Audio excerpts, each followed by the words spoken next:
C'est grâce à vos dons volontaires et réguliers que nous pouvons faire ce travail.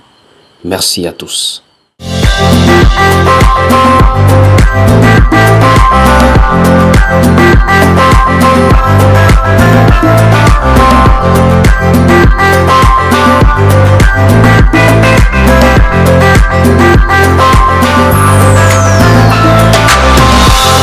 Aujourd'hui, j'ai pu observer un lieu de culte. Des gens se rassemblaient dans un lieu de culte et j'ai pu observer ce qu'ils faisaient. C'est une église dénominationnelle. Vous savez, il y a des moments, même quand on n'a pas envie de parler de certaines choses, on n'a pas envie de, critiquer. On n'a pas envie de commencer à avoir le mal partout. Il y a des moments où on peut observer quelque chose, on regarde. On est disposé à voir le bien dans ce que les gens essayent de faire. Mais vous savez, un loup, même déguisé en peau d'agneau, en peau de brebis, va toujours manifester sa nature. Je répète, un loup déguisé en peau de brebis, lorsqu'il va ouvrir sa gueule, on va comprendre qu'il n'a pas la même voix qu'une brebis. Lorsqu'on va voir comment il va se comporter vers des vraies brebis, on va comprendre que c'est un carnivore. Il mange la chair et le sang. Il va chercher à dévorer les brebis. Ça veut dire qu'il y a des gens, vous les voyez le dimanche, assis en réunion, en culte. Vous essayez de ne pas voir le mal dans ce qu'ils font. C'est-à-dire vous les observez étant disposés à comprendre. Mais les gens finissent toujours par manifester la nature qu'ils ont. En dehors de la parole de Dieu. Vraiment, comme je disais, je sais qu'il y a plusieurs personnes qui me regardent ici. Et il y a des gens qui me disent souvent, tu sais, quand tu nous prêches la parole, on glorifie Dieu parce qu'il y a des révélations, il y a des choses que tu dis, c'est vrai, nous ne savions pas. Mais maintenant que nous savons maintenant, comment pouvons-nous persévérer si on n'a pas d'assemblée? Puisque ce n'est pas facile de persévérer étant seul dans sa maison. On peut se refroidir. On peut finir par s'affaiblir. Parce que le groupe aussi donne une force. Et ce n'est pas faux. Voici pourquoi même dans la Bible, on parle des églises de maison, les assemblées locales. Dans la Bible, on ne parle pas des méga church où vous étiez aujourd'hui là. Ça veut dire prendre le taxi, se déplacer à des kilomètres, être dans un grand bâtiment. La Bible, le Seigneur connaissant l'utilité du groupe, a inspiré les apôtres à aller vers les églises de maison. Ça veut dire même dans le quartier, s'il y a des frères qui peuvent être à proximité, il faut se rassembler parce que c'est dans ça que nous persévérons. Donc je comprends bien plusieurs personnes qui parlent souvent de ce problème-là. Il y a des gens qui me suivent par exemple aux États-Unis. Bon, aux États-Unis, un pays comme les États-Unis, avancé en termes de perversion, en termes de dépravation. Mais comment peut-on vivre ce message-là aux États-Unis, au Canada? Donc on ne sait pas comment faire parce qu'on se sent seul. Je vous comprends. Je vous comprends très bien. Il y a un mais, frères et sœurs. Vous savez, quand tu as déjà la sémence de Dieu en toi, tu vas avoir du mal à continuer à t'asseoir dans une église dénominationnelle où les choses qui sont faites n'ont rien à voir avec la parole de Dieu. Si vous voulez, allez-y un peu tester. Avec cette parole que vous écoutez ici, allez-y un peu vous asseoir dans une église catholique, vous vous asseyez vous-même. Si vous faites 20 minutes, 30 minutes, si vous n'êtes pas irrité, c'est qu'il y a un problème. Allez-y un peu vous asseoir dans une église de réveil, une église dénominationnelle, pentecôtiste, baptiste, charismatique, etc. Asseyez-vous. Passez un culte, je vous assure, avant que le culte termine, vous serez à bout. Vous aurez envie de sortir. C'est un peu comme ce que l'apôtre Paul a eu dans Actes chapitre 17, quand il est allé en Grèce, à Athènes. L'apôtre Paul, au-dedans de lui, il sentait son esprit s'irriter à la vue des idoles qui étaient dans cette ville-là. Paul, dans son esprit, il se sentait irrité. Ça veut dire, quand tu as la nature de Dieu en toi, il y a des choses que tu ne supportes plus de voir. Il y a des choses que tu ne comprends pas. Comment des gens peuvent arriver à ce niveau d'ignorance-là? Comment des gens peuvent arriver à ce niveau de fanatisme-là? Ça veut dire, j'observais cet endroit, ce lieu de culte. Mais c'est-à-dire, on a vraiment l'impression que c'est plus Dieu qu'on fait. En fait, les gens cherchent maintenant des groupes. Voici pourquoi vous allez remarquer, même en Afrique ici, il y a beaucoup de tontines, des associations, des femmes, etc. Les gens, en réalité, ils sont maintenant en train de vouloir amener ça dans l'église. C'est dans l'église, c'est pas tant Dieu, mais c'est tout ce qui tourne autour de la vie sociale du groupe qui intéresse maintenant les gens. Il y a des témoignages, on a trouvé du travail, la sœur a accouché, tel va voyager, l'enfant a eu le bac, l'examen, on fait des dîmes, on danse, ça rigole un peu, on a une nouvelle famille, connaissant que beaucoup de personnes, principalement en Afrique ici, je ne sais pas en Occident, moi je parle de où je vis, on a comme un peu ces esprits de division familiale là. Donc les gens se sentent maintenant rejetés dans leur famille et quand ils vont dans les églises, entre griffes, dans les bâtiments, les dénominations, c'est pas la parole qui les amène là-bas. C'est en fait le besoin du groupe. Le besoin de se sentir en groupe amène les gens dans les églises dénominationnelles. Ça veut dire, la profondeur des Écritures, ce n'est pas le problème de quelqu'un. Quelqu'un veut juste se sentir entouré. Des gens qui ont des problèmes avec leurs sœurs, leurs frères, leurs parents. Ils ne fréquentent plus personne dans leur famille charnelle, la famille de sang. Donc, ils recherchent maintenant une nouvelle famille. Des gens qui ont des antécédents dans leur propre famille naturelle recherchent de nouvelles familles. Voici pourquoi ce n'est pas la parole qui intéresse les gens, c'est le groupe. Et j'ai pu bien l'observer encore aujourd'hui. Ça veut dire que c'est vraiment de la rigolade, quoi. En plein culte, des gens font de la rigolade. Ça, vous ne comprenez pas. Les gens font quoi là? Ça, c'est Jésus qu'ils font là? Ou bien c'est venir passer du temps dans un groupe? Comme on passe du temps dans une association, dans un mouvement. Les gens, c'est maintenant comme ça. Hein? Et vous allez remarquer, la chose qui amène ces personnes-là, c'est le bien-être social, le bien-être matériel. Des gens sont maintenant des frustrés dans le monde. Des gens ont presque raté la vie, pour ne pas dire que des gens ont raté beaucoup d'opportunités dans le monde. Les femmes, beaucoup dans le monde, elles ont connu beaucoup d'hommes. Elles ne sont pas mariées à un certain âge. Il y a maintenant l'horloge biologique qui les menace. Donc quand elles vont dans les bâtiments là, elles sont à la recherche d'une nouvelle chance. Je suis né de nouveau, donc je cherche un frère en Christ. Ceux qui m'ont connu, c'était le passé. Donc en réalité, l'affaire que Jésus revient, l'affaire que on parle de la saine doctrine, c'est pas sa priorité. Sa priorité, c'est que elle a vécu dans le monde, elle a connu des hommes, elle ne s'est pas mariée, elle a été déçue. Donc elle est maintenant en Jésus pour être consolée par rapport à la déception des hommes autrefois.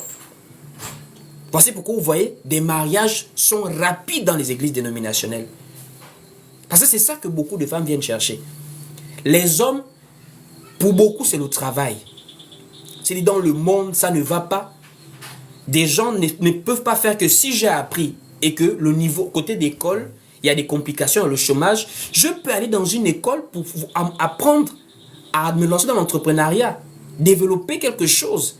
Non, on va maintenant à l'église pour aller prier Jésus, pour que Jésus puisse nous donner cette grâce qu'on n'a pas eue dans l'école. Parce qu'on n'a pas réussi par l'école, on va maintenant réussir par la prière en Jésus. D'autres deviennent des pasteurs, d'autres s'autoproclament des prophètes. Maintenant d'autres, par aussi les prières qu'ils font, à force de faire des prières, ils finissent par donner du travail. Les enfants vont maintenant dans les églises pour maintenant aller faire les ambiances. Voici pourquoi vous allez remarquer, j'ai remarqué ça aujourd'hui dans un statut WhatsApp d'une connaissance. C'est-à-dire dans une soi-disant église, des enfants font maintenant des danses, je ne sais pas, bon, je sais pas si ce sont des interprétations des danses, je ne sais pas, ou danse traditionnelle, ou danse avec des tenues, des costumes, comme un bal costumé, quoi. Donc en réalité, Église aujourd'hui, c'est maintenant comme un mouvement de personnes qui se retrouvent par rapport à des besoins humains que les gens ont. Les gens ont besoin d'amour, les gens ont besoin d'attention, des gens ont besoin d'une seconde chance dans la vie, des gens ont besoin de se divertir autrement que dans les bars. Donc, on ne se divertit plus dans les bars, on veut maintenant aller faire les ambiances à l'église. Une fois encore, je me rappelle, il y a une jeune sœur qui m'avait envoyé un statut, une vidéo WhatsApp d'une jeune femme là. Je ne sais pas si c'est l'excès de joie en Jésus. Elle se mettait à bondir dans le bâtiment comme ça en plein culte. Hein. Elle bondissait. Heureusement, ça c'est la joie en Jésus. C'est ça que les gens cherchent de nos jours les dimanches. Comme le samedi, elles ont fait ça pendant 20 ans. Et les conséquences étaient les avortements, les grossesses précoces, les braquages, les agressions dans la nuit. C'est maintenant dangereux le samedi soir. Donc on a gardé le même esprit de l'ambiance, mais on a changé seulement l'environnement. C'est plus le samedi soir, parce que samedi soir c'est maintenant risqué. La ville est maintenant dangereuse. Les amis s'empoisonnent maintenant dans les bars. On viole maintenant des gens. On met maintenant des choses dans les verres. Donc, le monde du samedi soir est maintenant risqué. C'est maintenant donc le dimanche qu'elle part avec le même esprit de l'ambiance, mais on change de milieu. On se retrouve maintenant dimanche. C'est juste le mot église qui est en pancarte. Mais à l'intérieur, les gens ne partent pas pour la parole de Dieu. Les gens partent pour assouvir des besoins humains. Quelqu'un a besoin. Il y a des gens qui partent même à l'église parce qu'ils s'ennuient le dimanche. Hein. C'est des dimanches au quartier, c'est trop froid. C'est vraiment, il n'y a pas l'ambiance. Moi, je me souviens quand on était plus jeune. Le dimanche, c'était un jour bizarre. Même à la télé, on montre les films de Jésus à la télé. Films de Jésus, films de Paul. Moi, je connaissais bien ces films-là. J'aimais bien sur ces films-là. C'est le dimanche, c'est le jour des louanges. C'est le jour des films chrétiens. C'est le jour où tu ne bouges pas. Une jeune dame m'a dit, moi je n'aime pas sortir le dimanche. Je n'aime pas aller dans mes grooves. Parce que quand je pars à l'église, je pars prendre la bénédiction. Et je veux garder ça durant toute la journée de dimanche. Je n'ai pas envie d'aller perdre ça dehors. Donc du lundi au samedi, c'est dehors qu'elle fait l'ambiance. Et le dimanche, maintenant, c'est le jour où psychologiquement, il faut aller se retrouver dans une église.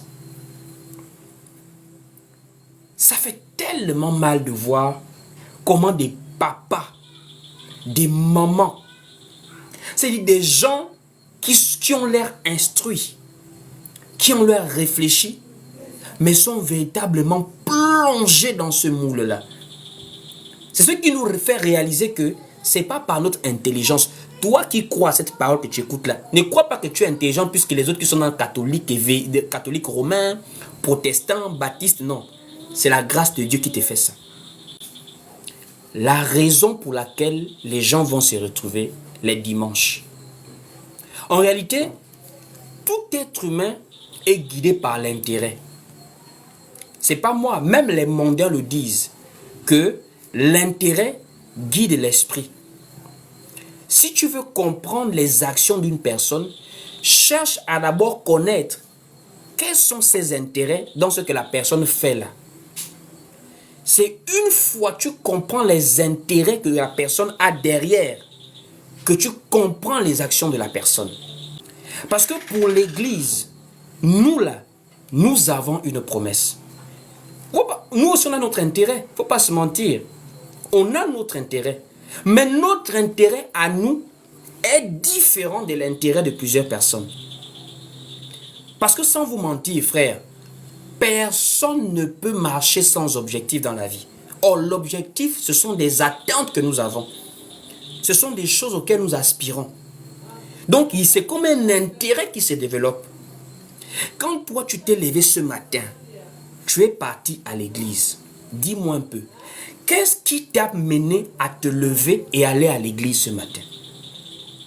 Qu'est-ce qui a guidé, qu'est-ce qui a mis en toi cette force de prendre une douche, de te vêtir, de prendre ton argent du transport ou ta voiture, de te rendre à un lieu de culte? C'est quoi? Parce que moi, je vous le répète, ce matin, il y a des gens qui sont allés pour le travail à l'église. Ils sont allés pour le mariage. Ils sont allés pour aller célébrer la réussite des enfants aux examens. Ils sont allés pour aller célébrer la promotion, l'augmentation des salaires. Ils sont allés pour suivre une femme qui est belle dans une assemblée, suivre un homme qui est beau dans une assemblée. D'autres sont allés pour ne pas rester seuls à la maison. La solitude n'est pas facile pour plusieurs personnes.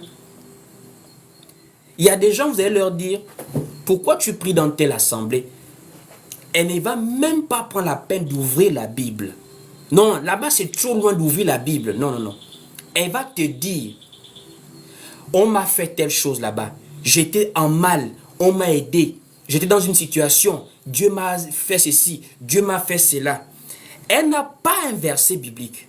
Elle n'a pas une parole qui vient de la sainte doctrine. Elle n'a pas en fait une pensée vers les Écritures. Elle, c'est le témoignage. Toi, ton témoignage que tu fais en Jésus là, laisse-moi te dire que les musulmans ont témoignage.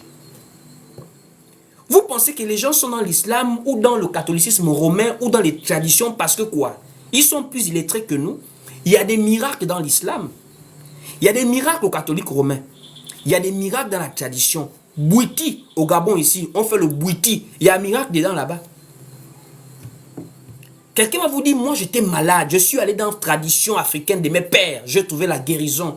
J'ai fait un voyage astral, j'ai rencontré mes ancêtres, ils m'ont guéri. Donc tu ne peux pas vraiment, toi, baser ta foi sur j'ai vécu telle ou telle chose. Tu ne peux pas baser ta foi sur j'ai vécu telle ou telle chose. Non, non, non, mon frère. Non, ma soeur. Si ce n'est témoignage, laisse-moi te dire, hein, les miracles que les faux prophètes vont faire dans les derniers jours là, si ce n'est que témoignage qui t'amène à l'église, tu vas faire comme Tibi Joshua. Tibi Joshua, ce monsieur qui est décédé là, c'est vrai qu'on ne parle pas mal de fin, mais moi je parle des œuvres, bibliquement parlant de ce qu'il faisait. Tout ce qu'il faisait était bâti sur les miracles. C'est comme beaucoup ici au Gabon, ici là. Les gens ne partent pas parce qu'ils ont écouté quelque chose qui a bouillonné dans leur cœur, comme le jour de la Pentecôte. Les gens partent parce qu'ils veulent vivre quelque chose. Un miracle. Alors que le livre de Hébreux, chapitre 1er, au verset 3, nous dit que Dieu soutient toutes choses par sa parole. Qu'est-ce qui soutient ta foi? C'est un miracle ou c'est la parole? Même les païens vivent des miracles. Aka. Dieu fait pleuvoir sa pluie sur les bons et les méchants. Comment toi, à base des miracles, tu peux être coincé quelque part sans pour autant vouloir ouvrir ta Bible un jour pour dire, je reconnais que j'ai trouvé travail ici, mais le travail ne va pas m'amener au ciel. Je reconnais que j'ai trouvé la guérison ici, mais la guérison ne va pas m'amener au ciel. Je reconnais que j'ai eu mon examen dans cette église, mais l'examen n'amène pas quelqu'un au ciel. Je reconnais que j'ai trouvé ma femme ici, mon mari ici, mais le mariage n'a jamais amené quelqu'un au ciel. Ce qui amène au ciel, c'est de croire en Jésus-Christ. Or, croire en Jésus-Christ veut dire croire à sa parole.